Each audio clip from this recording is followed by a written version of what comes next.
Hello everyone, welcome to my channel learning twist with Shalini ma'am. तो आज हम लोग शुरू करेंगे क्लास 7th का चैप्टर नंबर 7 का जो रिमेनिंग पार्ट रह गया है। ओके, ठीक है। तो मैंने जो लास्ट वीडियो भेजी है उसमें मैंने ये बताया था, पढ़ाया था कि दो तरीके के जो एडेप्टेशन होते हैं, कंडीशंस होती हैं। एक तो पोलर रीजन में जैसे रहने वाले एनिमल्स होते हैं वो किस तरीके से रहते हैं, और एक था ट्रॉपिकल रेन फॉरेस्ट। तो हमने पोलर रीजन के बारे में बात की। तो पोलर रीजन के जो एनिमल्स हैं, तो पोलर बेयर का मैं बता चुकी हूँ। पोलर बेयर के एडेप्टेशन के बारे में अगर आपको जानना है तो आप लास्ट वीडियो देख सकते हो, चैनल पे आपको मिल जाएगी। ठीक है। और जो दूसरा जो एनिमल्स है, पेंगुइन्स है, उसके बारे में हम बात कर लेते हैं। चलिए शुरू करते हैं। Another well known animal living in the polar regions is the penguin. एक दूसरा जो वेल नोन एनिमल है पोलर रीजन्स में वो है penguin. It is also white and merges well with the white background. It also has a thick skin and a lot of fat to protect it from cold. ठीक है। It is also white and merges well. इसके जो मतलब जिसका जो सारा शरीर होता है ना वो वाइट होता है, जिससे क्या होता है, ये वाइट बैकग्राउंड में स्नो, वहाँ पे बर्फ बहुत होती है पोलर रीजन में, तो ये उसमें आसानी से छिप जाता है, जिससे कि इसके शिकारी इसको देख नहीं पाते। You may have seen pictures. और इसमें ये ऊपर की लाइन रह गई है बच्चों। It is also has a thick skin and a lot of fat. उसके अंदर क्या होता है, इसकी जो मोटी चमड़ी होती है और जिसके अंदर बहुत सारा फैट होता है, जिससे कि उसकी जो बॉडी है, it to protect it from cold, उसको ठंड से बचाती है। Okay. You may have seen pictures of penguins huddle together. आपने कभी अगर पेंगुइन्स की पिक्चर देखी होगी तो आपने देखा होगा वो नो लोग नो जो होते हैं वो झुंड में रहते हैं। हडल्ड मीन्स झुंड, झुंड टुगेदर मतलब वो साथ साथ झुंड बनाकर रहते हैं। This they do to keep warm, जिससे कि जब वो झुंड में रहेंगे एक साथ तो जिससे उनकी बॉडी गर्म रहती है ना, वार्म बने रहते हैं। Recall how warm you feel when you are in a hall full of people. शायद आपको याद होगा कि जब हम एक लोगों से भरे हुए हॉल में बैठते हैं तो हमको कितनी गर्मी महसूस होती है, क्योंकि वो सब ज्वाइन हो जाते हैं एक दूसरे से, मतलब लगता है कि खुला ओपन होता है तो ओपन स्पेस में ज़्यादा हमें ठंड लगती है ना। और जब हॉल होगा, जैसे भरा हुआ सा हॉल होगा, वहाँ पर बहुत सारे लोग होंगे, जैसे मूवी वगैरह में देखा होगा आपने, तो गर्मी महसूस होती है अगर ऐसी जगह में चले जाओ तो, है ना। और ये मैंने समझा दिया था, पोलर बेयर का चार्ट है, मैं बता चुकी हूँ। अब नेक्स्ट पेज पर चलते हैं। ठीक है। Like polar bears penguins are also good swimmers. ठीक है, जैसे पोलर बियर हो गया, पेंगुइन्स हो गए, ये सब जो होते हैं ये गुड स्विमर्स भी होते हैं। Their bodies are streamline and their feet have webs making them good swimmers. उनकी बॉडी जो होती है वो स्ट्रीमलाइंड होती है, and their feet have webs, और उनके जो फीट होते हैं, मतलब जो उनके पैर होते हैं, उसमें जाल टाइप की एक मतलब रचना बनी हुई होती है। इसकी वजह से वो आराम से पानी में तैर पाते हैं, जिससे कि वो गुड स्विमर्स होते हैं। Okay. Other animals living in the polar regions are many types of fishes, musk, oxen, reindeers, foxes, seals, whales and birds. जो पोलर रीजन्स पे और एनिमल्स रहते हैं उसमें से कुछ है musk, fishes, oxen, reindeers, foxes, seals, whales and birds. ठीक है।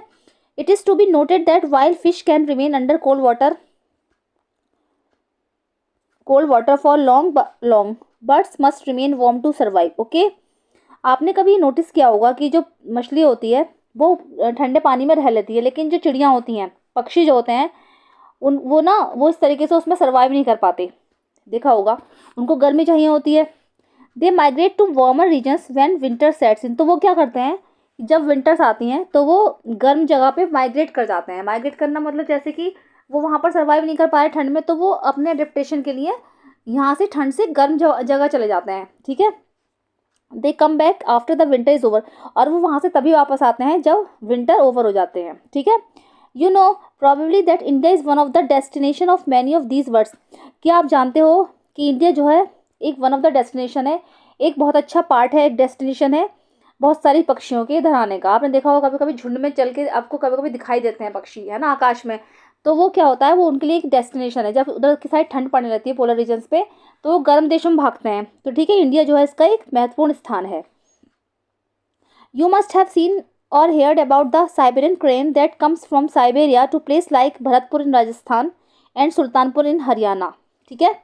आपने शायद नोटिस किया होगा या कभी सुना होगा कि जो एक पक्षी होता है साइबेरियन क्रेन, ठीक है, दैट कम्स फ्रॉम साइबेरिया, जो कि साइबेरिया से आता है। साइबेरियन क्रेन बोलते हैं उसको, जिसकी लंबी सी चोंच होती है, वो साइबेरिया से आता है और यहाँ पर राजस्थान के भरतपुर में देखा जाता है, या फिर हरियाणा के सुल्तानपुर में उसको देखा गया है, क्योंकि वो उधर से ठंडी जगह से इधर की साइड आता है गर्मियों में।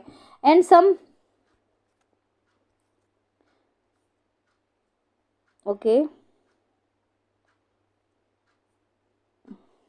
And some wetlands of north east and some other parts of India, ठीक है। हाँ, जैसे उधर इंडिया की डेस्टिनेशन होगा तो एक तो इंडिया, और या फिर वो जाता है वेटलैंड्स ऑफ नॉर्थ ईस्ट, और फिर कुछ इंडिया के जो कुछ और पार्ट्स हैं उसमें चला जाता है वो। ओके ओके, अब हम इसके ब्लू बॉक्स के बारे में पढ़ लेंगे कि डिड यू नो। अब जैसे ये पढ़ लेंगे, पहले पहेली ने पूछा कि do fishes and butterflies also migrate like birds, कि क्या फिशेज और बटरफ्लाइज भी पक्षियों की तरह ही माइग्रेट करती है। माइग्रेट करना वही हो गया, मतलब एक स्थान से दूसरे स्थान पर जाना, उन्हें अपने हिसाब से क्लाइमेट ना मिलना तो वो दूसरी जगह पर चले जाते हैं, है ना।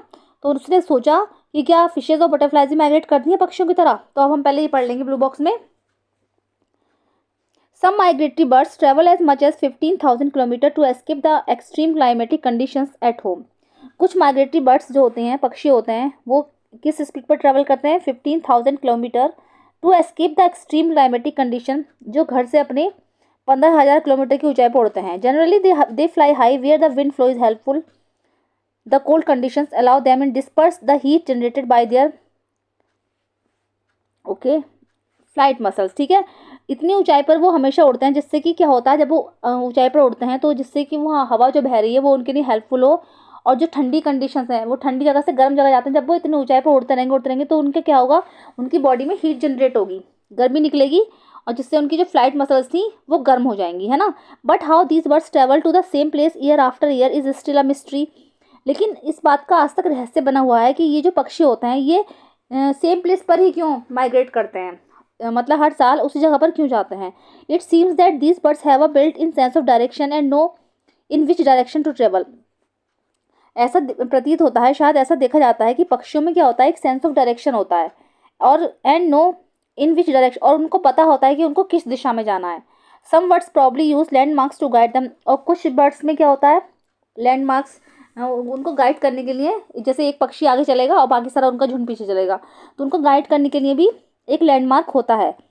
Many birds may be guided by the sun during the day and stars at night, और बहुत से पक्षी जो होते हैं वो क्या करते हैं, जैसे कि सन निकलता है दिन में सन से, और रात में स्टार्स की उपस्थिति से ही दिशा का पता लगाते हैं। There is some evidence that birds may use the magnetic field of the earth to find direction, और शायद ऐसे भी कुछ सबूत मिले हैं, एविडेंस मिले हैं, जिससे कि पता चला है कि जो ये माइग्रेटरी बर्ड होती है ना, ये क्या ये मैग्नेटिक फील्ड का यूज़ करते हैं टू फाइंड द अर्थ की डायरेक्शन का पता लगाने के लिए, ठीक है। And it is not only birds that migrate, mammals, many types of fishes and insects are also known in migrate seasonally in search of more hospitable climates. और ये केवल पक्षियों में नहीं होता, बहुत सारे माइग्रेट मैमल्स होते हैं, ठीक है, मैनी टाइप्स ऑफ फिशेज हो गई, और इंसेक्ट्स जो कीड़े मकोड़े हो गए, are also known in migrate, वो सब भी माइग्रेशन करते हैं seasonally in search of more hospitable climates, बहुत ही मतलब अच्छी जो हॉस्पिटेबल क्लाइमेट्स का मतलब ये हो गया, जैसे जो उनके अनुकूल, जो उनकी अनुकूल क्लाइमेट है उसके हिसाब से वो उधर चले जाते हैं। जैसे फिशेज हो गई, मैमल्स हो गए बहुत सारे, ठीक है, इंसेक्ट्स हो गए, तो वो अपने हिसाब से देख के वहाँ चले जाते हैं क्लाइमेट्स। ओके, चलिए आगे बढ़ते हैं। अब आता है the tropical rain forest. The tropical region has generally a hot climate because of its location around the equator, ठीक है। ये जो ट्रॉपिकल रीजन हो गया ये हमेशा हॉट रहता है, क्योंकि जो इसकी जो लोकेशन होती है वो इक्वेटर पे होती है, वो तो पोल्स पर हो गया पोलर रीजन, और ये इक्वेटर पे होते हैं। Even in the coldest month the temperature is generally higher than about 15 degree centigrade. यहाँ पर ये इतना मतलब इक्वेटर जो होता है इतनी गर्मी में होता उस पर होता है, बिकॉज इसकी जो लोकेशन होती है ना बिल्कुल इक्वेटर पे होती है, तो वहाँ पर इतनी गर्मी रहती है कि वहाँ पर जैसे ठंड का विंटर सीजन में भी क्या होगा, उनका वहाँ का जो टेम्परेचर है वो 15 डिग्री सेंटीग्रेड से ऊपर ही रहता है ड्यूरिंग हॉट समर। और जब गर्मियाँ होती हैं द टेम्परेचर में क्रॉस 40 डिग्री सेंटीग्रेड, गर्मियों में जो टेम्परेचर होता है वो 40 डिग्री को भी पार कर जाता है। Days and nights are almost equal in length throughout the year, और यहाँ वहाँ पर दिन और रात जो होते हैं वो लेंथ में इक्वल ही होते हैं पूरे साल। These regions get plenty of rainfall, बस इस रीजन्स में क्या होता है, यहाँ पर रेनफॉल बहुत होता है। An important feature of this region is the tropical rain forest, जो कि ट्रॉपिकल रेन फॉरेस्ट का एक इंपॉर्टेंट फीचर है, बहुत ज़्यादा रेनफॉल होता है वहाँ पर। Tropical rain forest are found in Western Ghats and Assam in India, South East Asia, Central America and Central Africa, ठीक है। तो ट्रॉपिकल रेन फॉरेस्ट कहाँ कहाँ पर पाए जाते हैं, वेस्टर्न घाट और इंडिया में आसाम में, south East Asia, Central America and Central Africa. Because of continuous warmth and rain, क्योंकि यहाँ पर कंटिन्यूस गर्मी पड़ती है और कंटिन्यूस बरसात होती है। This region supports wide variety of plants and animal, जिसकी वजह से वहाँ पर बहुत सारे वैरायटी के प्लांट्स होते हैं और जिससे कि एनिमल्स को भी हेल्प मिलती है वहाँ पर। The major types of animals living in the rain forest are monkeys, apes, gorillas, tigers, elephants, leopards, lizards, snakes, birds and insects. ठीक है, ये ट्रॉपिकल रेन फॉरेस्ट के मुख्य एनिमल्स हैं। कौन कौन से हैं? जैसे कि मंकीज हो गए, एप्स हो गए, gorillas, tigers, elephants, leopards, lizards, snakes, birds and insects. Okay, let us read about the adaptation of this animals to a hot humid climate. आइए अब इनके एडेप्टेशन के बारे में बात करते हैं जो कि हॉट और ह्यूमिड क्लाइमेट में होता है। The climatic condition in rain forest are highly suitable for supporting an enormous number and a variety of animals. ठीक है, जो क्लाइमेटिक कंडीशन है रेन फॉरेस्ट की वो सुटेबल होती हैं जिससे कि एनिमल्स जो होते हैं वहाँ के उनको सपोर्ट मिलता है, जिससे वहाँ पर जो है एनिमल्स की वैरायटी बनी रहती है। ठीक है, since the numbers are large there is intense competition for food and shelter. क्योंकि वहाँ पर एनिमल्स की संख्या बहुत ज़्यादा है तो वहाँ पर खाने में और शेल्टर में कंपटीशन बना रहता है। शेल्टर मतलब जैसे कि उनका कोई घर नहीं होता, कोई पेड़ पर रह रहा है, कोई कर रहा है, तो उसमें भी उनका कंपटीशन बना रहता है। Many animals are adapted to living on the trees. बहुत सारे जो एनिमल्स हैं वो पेड़ों पर रहते हैं। रेड आइड फ्रॉग, फिगर 7.7 देख लेंगे, has developed sticky pads on its feet to help it climb trees on which it lives. एक वहाँ पर होता है रेड आइड फ्रॉग। ठीक है, रेड आइड फ्रॉग उसकी क्या होते हैं, जो पैर होते हैं वो स्टिकी पैड्स लगे होते हैं उसके पैरों में, जिससे कि वो पेड़ों पर आसानी से चढ़ जाता है और उसको रहने में के लिए वहाँ पर उस पेड़ पे उसको हेल्प मिलती है। ठीक है, ये उसका रेप्टेशन में आ गया, मतलब जो उसके पैरों का स्टिकी होगा तो वो वहाँ पर रह पाता है आराम से।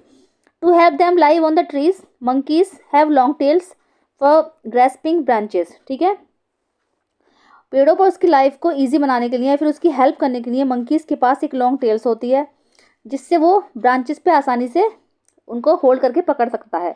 देयर हैंड्स एंड फीट, उसके हाथ और पैर, are such that they can easily hold on the branches. उसके हाथों पैर इस तरीके से बने होते हैं जिससे कि वो आराम से ब्रांचेस को होल्ड कर सकता है। ओके, आप फिगर देख लेंगे 7.7, ये रहा, ये रहा। ठीक है, रेड आइड फ्रॉग, मैं मंकी बोल रही हूँ बाबा लेकिन ये फ्रॉग है। ठीक है, red eyed frog. Okay, as there is competition for food some animals are adapted to get food not easily reachable. जैसा कि बताया जा रहा है कि वहाँ पर खाने का एक कंपटीशन रहता है क्योंकि वहाँ पर एनिमल्स की संख्या बहुत ज़्यादा है। तो ठीक है, तो बहुत सारे एनिमल्स को जो प्रॉपरली फूड नहीं मिल पाता। A striking example is that of the bird toucan which processing a long large beak. इसका एक मेनली एग्जाम्पल है, एक बर्ड होती है टोकन। ठीक है, विच प्रोसेसिंग, जिसके पास एक लॉन्ग लार्ज, बड़ी सी लार्ज बीक होती, चोंच होती है। This helps a toucan to reach the fruits on branches which are otherwise too weak to support its weight. ठीक है, उसकी जो ये लंबी चोंच है उन फ्रूट्स को भी खा जाती है जो कि जिनकी जो ब्रांचेस होती हैं बहुत कमज़ोर होती हैं, वो जो हैवी होते हैं फ्रूट्स उनकी ब्रांचेस बहुत कमज़ोर होती हैं, तो ये उनको भी खा जाती है इसकी लंबी चोंच। तो ये उसका एडेप्टेशन का फीचर्स हो गया। Many tropical animals have sensitive hearing, sharp eyesight, thick skin and a skin colour which helps them to camouflage by blending with the surroundings. ठीक है, जितने भी ट्रॉपिकल एनिमल्स हैं, बहुत सारे ट्रॉपिकल एनिमल्स हैं, उनके पास क्या होता है, सेंसिटिव हियरिंग, सुनने की शक्ति होती है, उनकी दृष्टि जो होती है वो शार्प होती है जिससे कि वो आसानी से देख पाते हैं।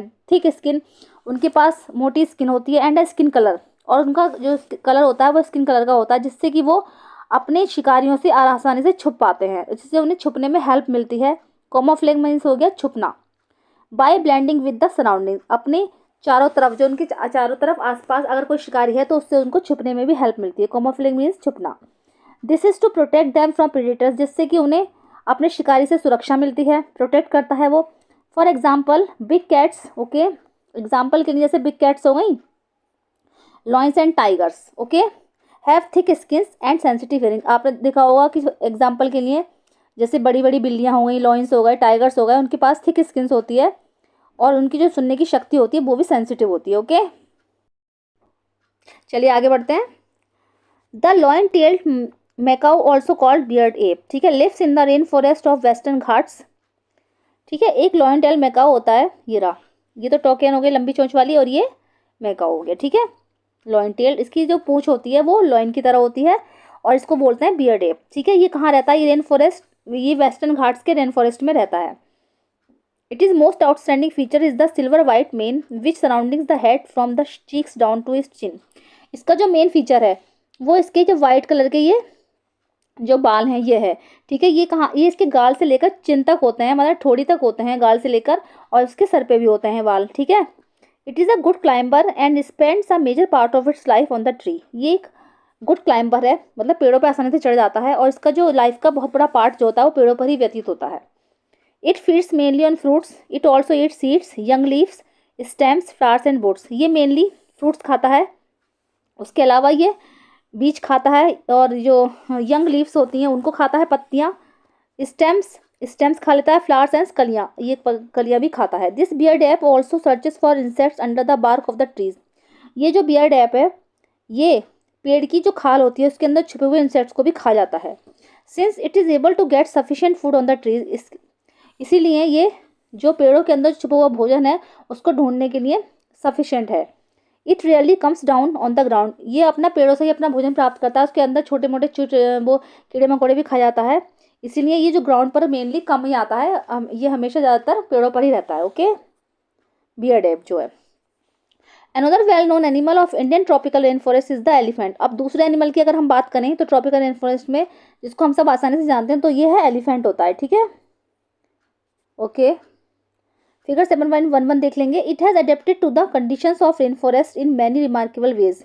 ये वहाँ की कंडीशंस के हिसाब से, ठीक है, बहुत एडेप्टेड जो है, इसके बहुत सारे रिमार्केबल वेज दिखाई देते हैं, ठीक है। जैसे आपको बहुत सारे इसके फीचर्स ऐसे मिल जाएंगे इससे आपको लग सकता है कि हाँ ये वहाँ के हिसाब से उसकी परिस्थितियों के अनुकूल है। Okay, look at its trunk, उसकी ट्रंक को देखिए जरा, सूंड को। It uses as a nose because of which it has a strong sense of smell, जो कि एक नोज है, ठीक है। तो ट्रंक उसकी कितनी लंबी है जिससे अंदर उसकी सूंघने की शक्ति बहुत तेज होती है, इससे वो आसानी से सूंघ पाता है। The trunk is also use by it for picking up food, और जो उसकी सूंड है वो खाना उठाने की भी काम में भी आती है, आप लोगों ने देखा होगा। मोरेवर इट इज टस्क और मॉडिफाइड टीथ, और बल्कि इसके जो ये दो दांत बाहर के साइड निकले जाते हैं हाथी के, इनको हम टस्क बोलते हैं, ठीक है। ये मॉडिफाइड टीथ हैं, ये टीथ पहले दूसरे तरीके के थे, ये मॉडिफाइड होकर इस तरीके के हो गए, ये अडेप्टेशन का ही एक फीचर है, ठीक है। तो ये टस्क जो है उसकी मॉडिफाइड टीथ हैं, इसको टस्क बोलते हैं। This can tear the bark of trees that elephant loves to eat. इन टस्क की सहायता से वो पेड़ों की छाल भी खा जाता है जो कि एलिफेंट को बहुत अधिक प्रिय है। So the elephant is able to handle the competition for food rather well, इसीलिए जो एलिफेंट है वो खाने की कॉम्पिटिशन को आसानी से हैंडल कर पाता है।